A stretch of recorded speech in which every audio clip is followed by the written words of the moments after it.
Malam itu di ballroom hotel mewah di Jakarta sorotan lampu menyilaukan panggung penghargaan pengusaha muda Indonesia tahun ini. Dengan troi berat di tangan kiri saya berdiri tegak di depan mikron dan mengulurkan tangan kanan ke arah barisan tamu undangan sambil berkata dengan suara yang tegas tapi penuh getar emosi. Sari, naiklah ke sini, kamu adalah alasan saya masih bisa berdiri di sini hari ini dan bertahan hidup. Sari yang duduk di kursi depan dengan gaun merah marun sederhana tapi anggun terlihat ragu sesaat wajahnya memucat tapi kemudian ia berdiri dan melangkah naik ke panggung diiringi bisikan yang semakin keras dari ratusan pengusaha dan jurnalis yang hadir. Saya memeluknya erat di depan semua orang tanpa ragu lagi, tangan kami saling genggam dan saya berbisik di telinganya, kita sudah cukup lama sembunyi sayang, sekarang saatnya. Aplaus terdengar campur aduk, sebagian besar penonton bertepuk tangan sopan tapi saya bisa merasakan gelombang keheranan yang menyebar seperti api di rumput kering. Malam itu berakhir dengan foto kami berdua tersebar di media sosial sebelum saya bahkan sempat turun panggung. Pagi harinya judul berita di portal besar sudah muncul, pengusaha muda wanita umumkan hubungan lesbian di acara penghargaan bergengsi. Ponsel saya bergetar tanpa henti, panggilan dari ayah saya yang pertama kali datang dengan suara dingin, kamu sudah gila Aira, apa yang kamu lakukan semalam, kau mempermalukan seluruh keluarga. Saya duduk di meja makan apartemen kami di kawasan Sudirman sambil memandang Sari yang masih tidur lelap, wajahnya tenang tapi saya tahu badai baru saja dimulai. Perusahaan startup teknologi saya yang baru saja meraih pendanaan serib dari investor asing tiba-tiba mendapat email pembatalan dari dua mitra lokal yang mengutip alasan moral dan citra publik. Saya tahu ini baru permulaan tapi saat Sari terbangun dan melihat berita di ponselnya matanya langsung berkaca-kaca, kamu yakin kita siap menghadapi ini semua Aira?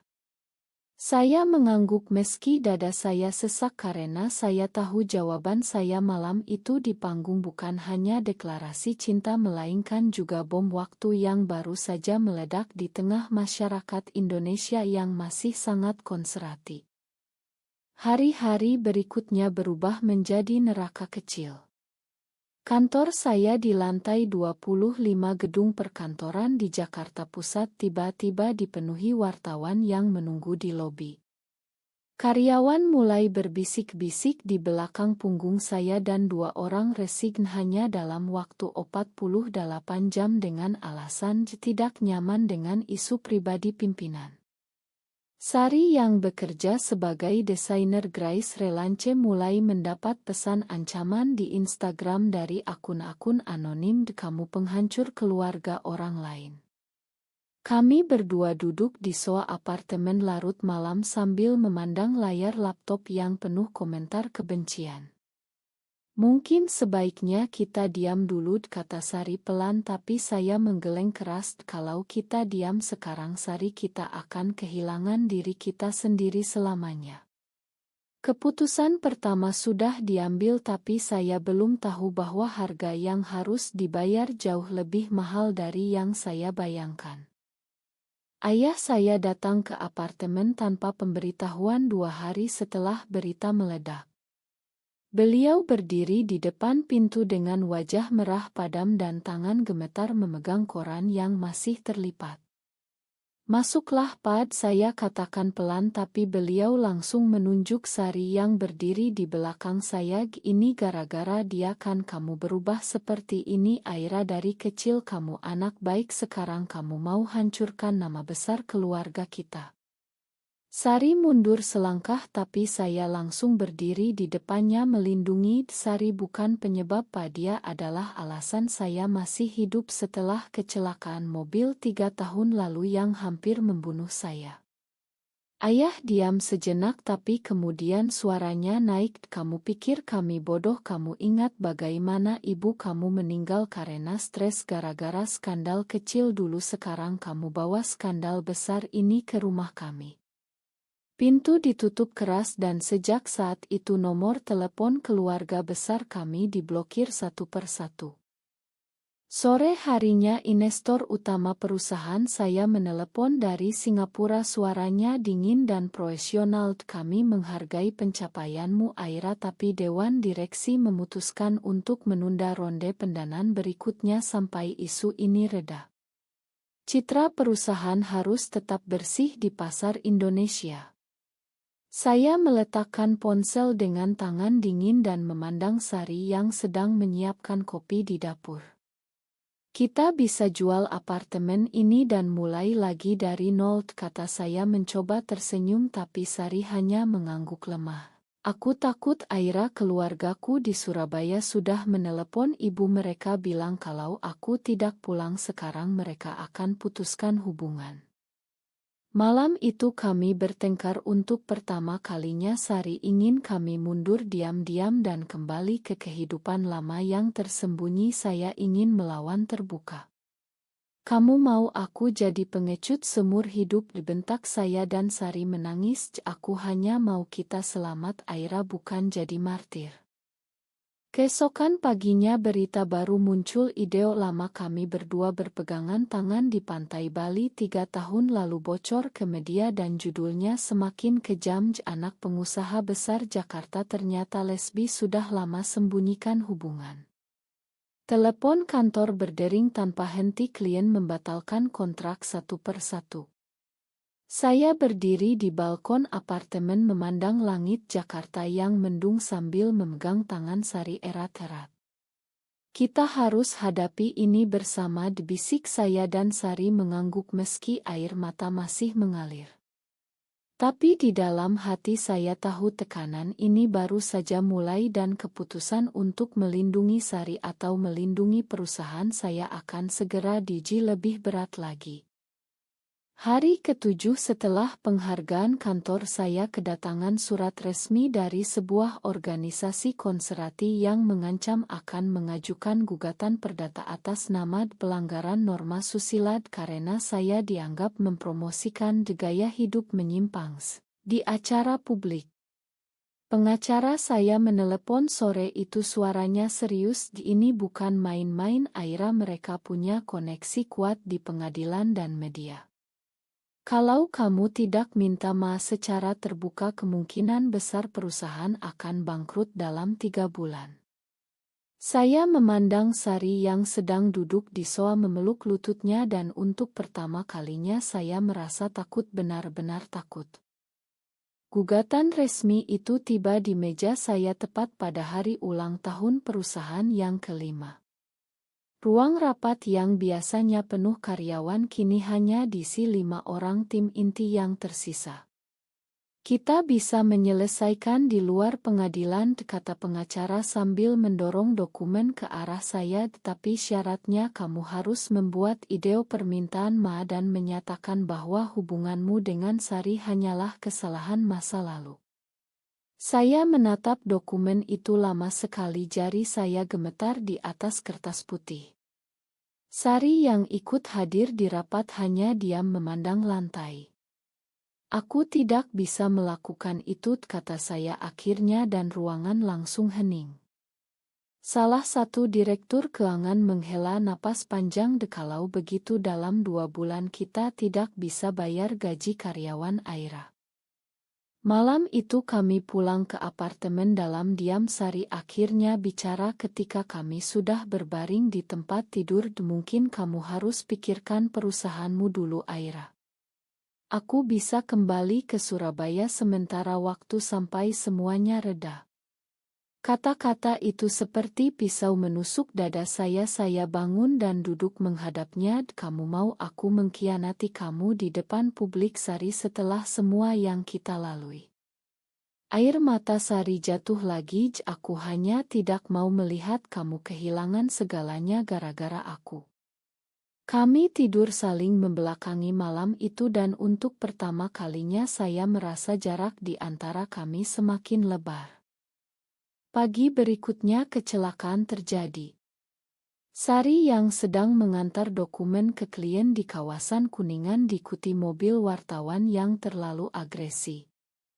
Mobilnya menabrak pembatas jalan di liur dan dia dibawa ke rumah sakit dalam keadaan pingsan.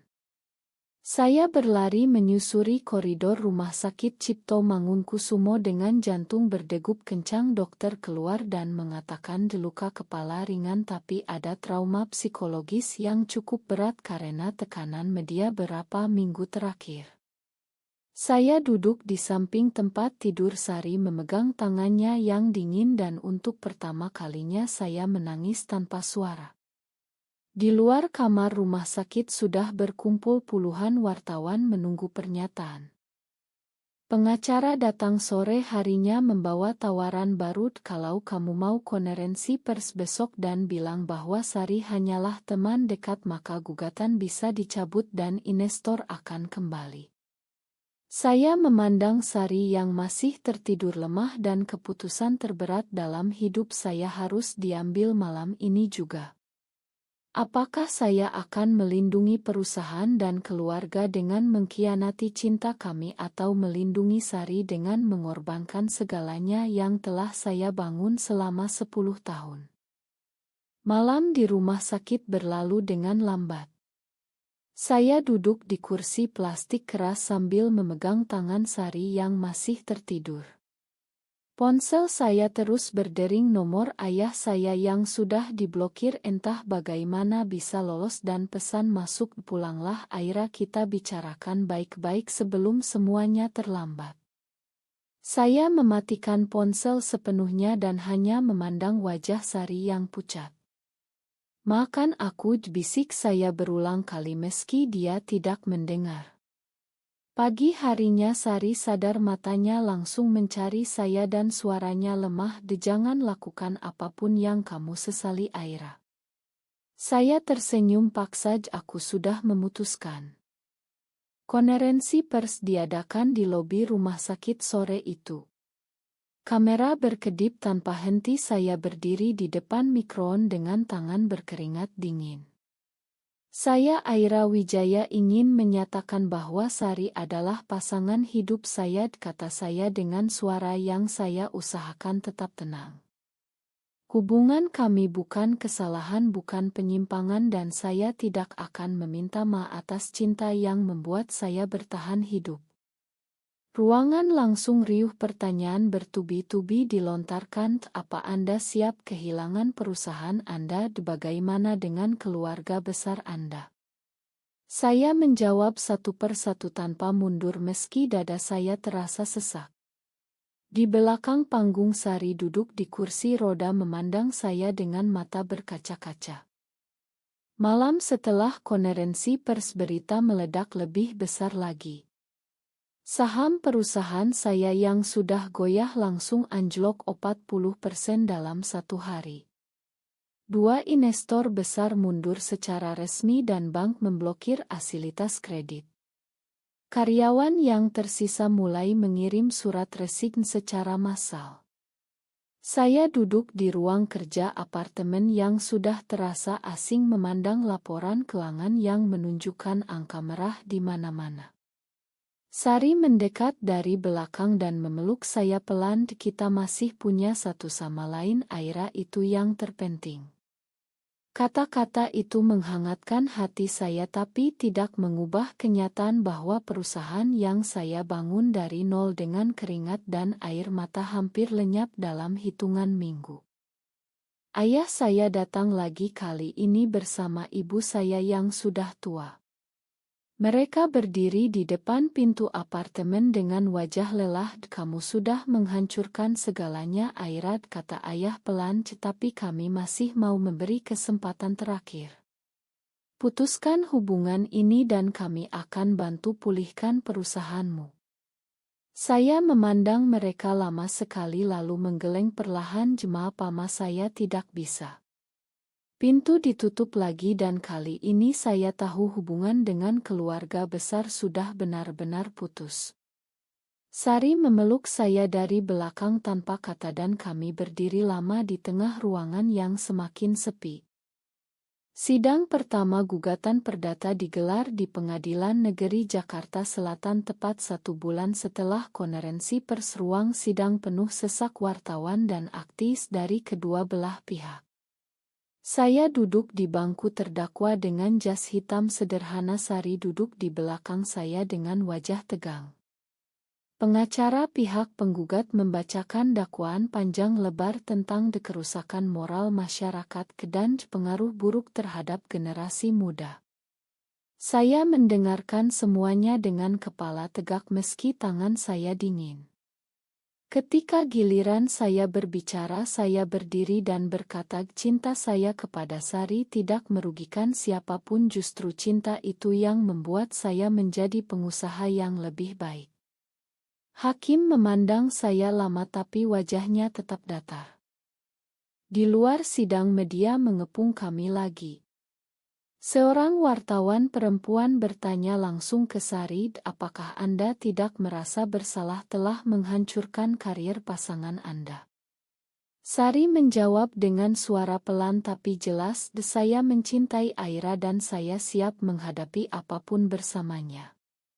Kata-kata itu membuat saya bangga tapi juga takut karena saya tahu harga yang dibayar Sari semakin berat. Malam harinya kami pulang ke apartemen yang sudah dijual sebagian perabotannya untuk membayar biaya pengacara. Kami duduk di lantai ruang tamu yang kosong sambil memandang kotak-kotak kardus. Mungkin kita harus pindah ke kota kecil, kata Sari pelan, di sini terlalu berat. Saya mengangguk tapi hati saya masih berharap ada keajaiban. Keesokan harinya keajaiban yang tidak diharapkan datang. Sebuah perusahaan teknologi besar dari Singapura yang selama ini saya kagumi mengirim email resmi. Mereka ingin membeli saham mayoritas perusahaan saya dengan harga yang cukup untuk melunasi semua utang dan masih menyisakan modal untuk mulai baru. Syaratnya hanya satu, kamu tetap menjadi CEO dan kami tidak ikut campur urusan pribadimu. Saya membaca email itu berulang kali tidak percaya.